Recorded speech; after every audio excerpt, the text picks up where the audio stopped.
ಮತ್ತೆ ದತ್ತಾಂಶ ಸೋರಿಕೆ ಸಂಪುಟದಲ್ಲಿ ಚರ್ಚೆಯ ಸಾಧ್ಯತೆ, ಜಾತಿ ಗಣತಿಯ ಮಾಹಿತಿ ಲೀಕ್ ಆಗಿದೆ ಅನ್ನುವಂಥ ವಿಚಾರ. ಪರ ವಿರೋಧದ ಚರ್ಚೆ ನಡುವೆಗೆ ಸಾಮಾಜಿಕ ಮತ್ತು ಶೈಕ್ಷಣಿಕ ಸಮೀಕ್ಷೆ ಜಾತಿ ಗಣತಿಯ ವರದಿ ಈ ಸಚಿವ ಸಂಪುಟ ಸಭೆಯಲ್ಲಿ ಮಂಡನೆ ಆಗಲಿದ್ದು ಮತ್ತೆ ಚರ್ಚೆಯ ಮುನ್ನೆಲೆಗೆ ಬಂದಿದೆ.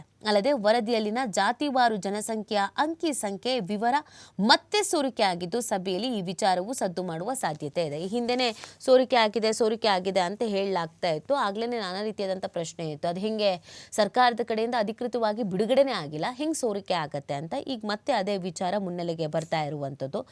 ಇಲ್ಲಿ ಅಂಕಿ ಸಂಖ್ಯೆ ಸಹಿತ ವರದಿಯ ದತ್ತಾಂಶ ಸೋರಿಕೆ ಆಗಿದ್ದು ವಿವಾದದ ಅಲೆ ಕೂಡ ಸೃಷ್ಟಿ ಆಗ್ತಾ ಇದೆ.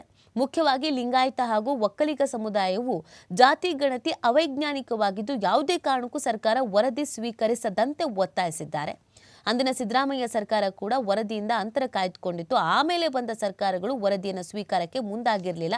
2023ರಲ್ಲಿ ಮತ್ತೆ ಅಧಿಕಾರಕ್ಕೆ ಬಂದ ಸಿದ್ದರಾಮಯ್ಯ ನೇತೃತ್ವದ ಸರ್ಕಾರವು ಜಾತಿ ಗಣತಿ ವರದಿಯನ್ನು ಕಳೆದ ಫೆಬ್ರವರಿಯಲ್ಲಿ ಸ್ವೀಕರಿಸಿತ್ತು. ಇನ್ನು ಅನೌನ್ಸೇ ಮಾಡದೆ ಲೀಕ್ ಆಗಿರುವಂಥದ್ದು ಸಹಜವಾಗಿಯೇ ನಾನಾ ರೀತಿಯಾದಂಥ ಪ್ರಶ್ನೆಯನ್ನು ಹುಟ್ಟಾಕ್ತಾ ಇದೆ.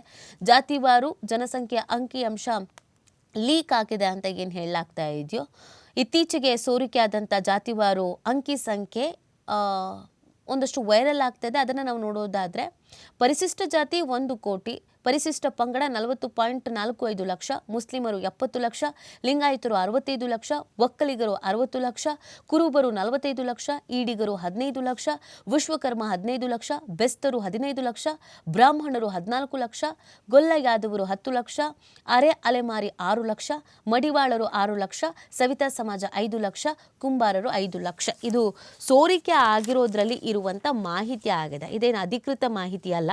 ಈಗೇನು ಸೋರಿಕೆ ಆಗಿದೆ ಮಾಹಿತಿ ಅಂತ ಹೇಳ್ತಾ ಇದ್ದಾರೋ ಅದು ನೋಡಬೇಕು. ಸರ್ಕಾರ ಇವತ್ತು ಸಂಪುಟ ಸಭೆಯ ವಿಚಾರದಲ್ಲಿ ಚರ್ಚೆಯನ್ನು ಮಾಡಲಿದೆ. ಅಲ್ಲಿ ಏನು ನಿರ್ಣಯವನ್ನು ಕೈಗೊಳ್ಳಲಾಗತ್ತೆ ಅನ್ನೋದನ್ನು ಕಾದು ನೋಡಬೇಕಾಗಿದೆ. ಯಾಕಂದರೆ ಸಾಕಷ್ಟು ಪರ ಮತ್ತು ವಿರೋಧದ ಚರ್ಚೆಗಳು ಕೂಡ ಇರೋದ್ರಿಂದ ಸರ್ಕಾರ ಏನು ಡಿಸಿಷನ್ ತೆಗೆದುಕೊಳ್ಳುತ್ತೆ ಅನ್ನೋದನ್ನು ನೋಡಬೇಕಾಗಿದೆ.